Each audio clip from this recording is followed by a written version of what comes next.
नमस्कार दोस्तों, GK with देव गुजर यूट्यूब चैनल में आपका हार्दिक स्वागत, अभिनंदन। आज हम एक नई सीरीज स्टार्ट करेंगे राजस्थान से जुड़ी हुई इतिहास की महत्वपूर्ण समझ पर आधारित। जो हम टॉपिक इसमें पढ़ेंगे उसमें आप टॉपिक पढ़ने के बाद में उन जटिलताओं से बाहर निकल जाएंगे जो आप ज़्यादातर फेस करते हो। तो इसमें से पहला सबसे जटिल टॉपिक और बोरिंग टॉपिक कह सकते हैं आप, वो है राजस्थान की प्राचीन सभ्यताएं, जिसमें कालीबंगा, आड़, गणेश्वर, बेराट, बागोर, बालाथल, रंगपुर, नगरी, नौ, रेड, सुनारी, ये सारी सभ्यताएं कैसे थी, कहाँ कहाँ कौन कौन से स्थल थे, सभ्यता का विकास कैसे होता है, सभ्यता का वर्गीकरण कैसे होता है, सभ्यताओं को किस प्रकार से पढ़ें ताकि आसानी से समझ आ सके, इन सारी चीज़ों को हम अध्ययन करेंगे इस सीरीज में। तो आप इस वीडियो को ज़्यादा से ज़्यादा शेयर करें, लाइक करें और कमेंट करें, और जो भी आपकी रिक्वायरमेंट है वो कमेंट के माध्यम से हमें ज़रूर बताएं। पढ़ेंगे राजस्थान की सभ्यताएं। सभ्यताएं थोड़ा सा जटिल टॉपिक माना जाता है राजस्थान अध्ययन में। हम बात करते हैं राजस्थान की सभ्यताओं में। सभ्यता की बात करेंगे। सभ्यताओं में पहले आप पुरातात्विक स्रोत और उनके स्थलों की बात करेंगे। तो हम इस टॉपिक में क्या क्या पढ़ने वाले हैं, पहले हम इसकी परिचय की बात करेंगे, फिर हम पुरातात्विक स्रोत क्या होते हैं उसकी परिभाषा के बारे में बात करेंगे, फिर पुरातात्विक स्रोत के लिए कौन सी संस्थाएं काम करती है और कैसे करती है उस पर बात करेंगे, फिर हम इसका वर्गीकरण पढ़ेंगे कि पुरातात्विक स्रोत के वर्गीकरण कैसे होता है, कौन सी चीज़ें होती है और कैसे कैसे होती है, और फिर हम लास्ट में पढ़ेंगे महत्वपूर्ण बिंदु की राजस्थान के प्रमुख जो भी पुरातात्विक स्थल है या उनकी जो विशेषता है उसके बारे में हम विस्तृत रूप से अध्ययन करेंगे। तो अब बात करते हैं पुरातात्विक स्रोत के परिभाषा की। तो परिभाषा में ऐसे स्थान जहाँ से पुरातात्विक स्रोत प्राप्त होते हैं उन्हें पुरातात्विक स्थल कहा जाता है। तो हम बात करेंगे पुरातात्विक स्रोत की। तो ऐसे स्थल जहाँ से हमें जो भी सामग्री प्राप्त हुई है उन्हीं को हम पुरातात्विक स्थल का कहते हैं। जैसे आप देखेंगे कि पुरातात्विक स्रोत क्या है, तो हम बात करेंगे जैसे इमारत हो गई, जितनी भी इमारतें हैं, दुर्ग है या हवेलियां हैं, जो भी चित्रकला से पेंटिंग है, गुफाएं हैं या उनमें बनी हुई इमारतें, गुफाओं में भी इमारतें बनी हुई है, उनकी इमारतों की बात करते हैं तो वो पुरातात्विक स्थल में आती है। फिर हम बात करेंगे संरचनाएं। संरचनाओं में स्तूप है, भवन है, मिंदर है, ये सारी की सारी संरचना भी पुरातात्विक स्रोत के रूप में हम मानते हैं। अगला है अभिलेख। अभिलेख भी एक महत्वपूर्ण दस्तावेज है इतिहास जानने के लिए और इतिहास लिखने के लिए। इसके बाद में मर्दबांड है, सिक्के हैं, हमारे मोहरे हैं, जितनी भी मोहरे हैं, चाहे पत्थर की हो चाहे तांबे की हो, सारी मोहरे, सिक्के, ये भी हमारे इतिहास की जानकारी के महत्वपूर्ण स्रोत है। इसके बाद में जो भी औजार और उपकरण प्राप्त हुए हैं वो भी हमारे इतिहास की महत्वपूर्ण सामग्रियाँ होती हैं और उन्हीं से हम इतिहास के बारे में जानकारी प्राप्त करते हैं। हम बात करेंगे उक्त स्रोतों से सभ्यता और संस्कृति की जानकारी प्राप्त होती है।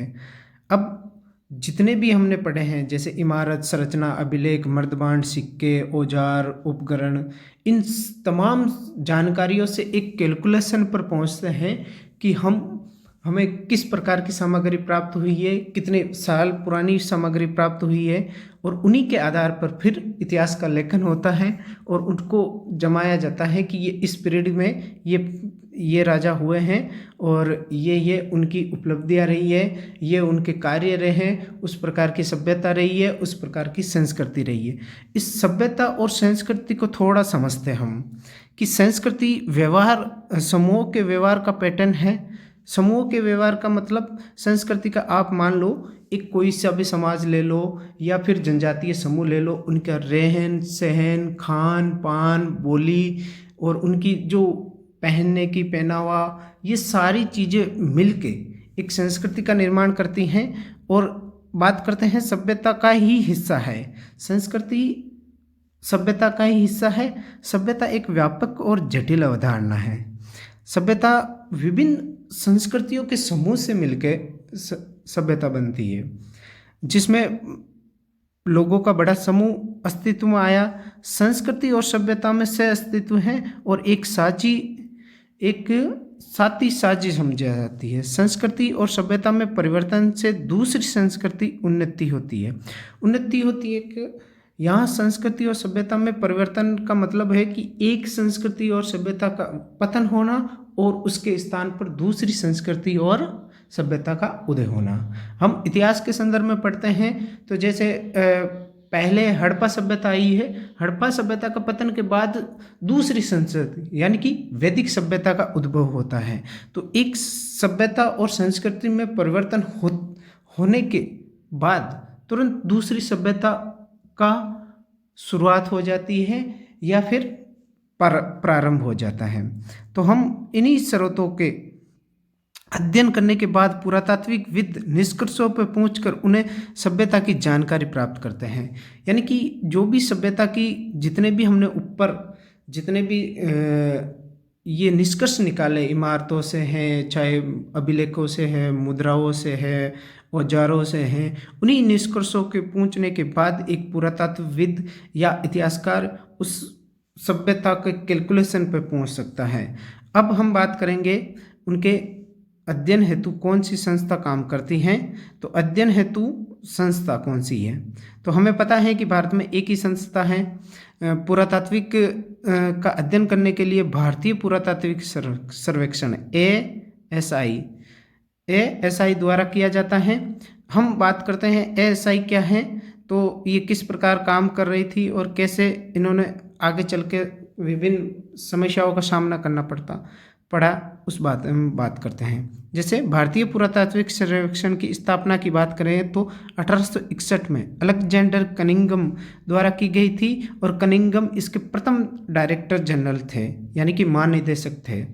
हम बात करते हैं निदेशक होने के बाद कुछ समय काम चला पुरातात्विक स्थल में, लेकिन थोड़े समय बाद में बात करेंगे हम 1888 के बाद पुरातात्विक विभाग में वित्तीय संकट के कारण अब धीरे धीरे क्या हुआ, काम हो गया बंद। तो हम बात करते हैं 1888 से 1901 तक ASI यानी कि भारतीय पुरातात्विक सर्वेक्षण वित्तीय संकट के कारण बंद रहा और इसी संकट को हम एक नाम देते हैं जिसका नाम है बक संकट कहेंगे इसको। यानी कि 1888 से लगा के 1901 तक ASI वित्तीय संकटों के कारण बंद रहा, इस कारण हम इसको क्या कहेंगे, बक संकट कहेंगे। फिर आते के बाद हम बात करेंगे पुनः 1902 में कर्जन ने ASI को जिंदा किया। उस समय 1902 में भारत के गवर्नर जनरल थे लॉर्ड कर्जन।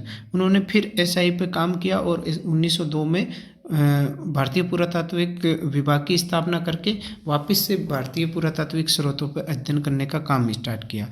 और उस समय जॉन मार्शल को इसका डीजी यानी कि महानिदेशक बनाया और महानिदेशक बनाने के बाद हमने देखा है कि जॉन मार्शल के निर्देशन में ही दयाराम साहनी, राखलदास बनर्जी ने हड़प्पा सभ्यता, मोहनजोदड़ो और हड़प्पा सभ्यता से जुड़े हुए विभिन्न स्थलों पर काम किया और उनकी खोज की थी। हम स्वतंत्रता के समय ASI के महानिदेशक थे मार्टिन विलर। अब बात करते हैं वर्तमान में इसका मुख्यालय दिल्ली में है ASI का, और इसके कुल पूरे भारत में 34 सर्किल है, जिसमें से राजस्थान में 2 सर्किल है, पहला जयपुर और दूसरा जोधपुर। तो आज हमने कुछ जानकारियाँ प्राप्त की है, पुरातात्विक स्रोतों को जाना, उसके परिचय के बारे में जाना। हमने 3 टॉपिक को पूरा कर लिया है। हमने परिचय को पढ़ लिया है, परिभाषा को समझ लिया है, संस्था के बाद बात कर ली है। अगले वीडियो में हम बात करेंगे इसके वर्गीकरण और राजस्थान के पुरातात्विक स्थल और उनकी विशेषताएं।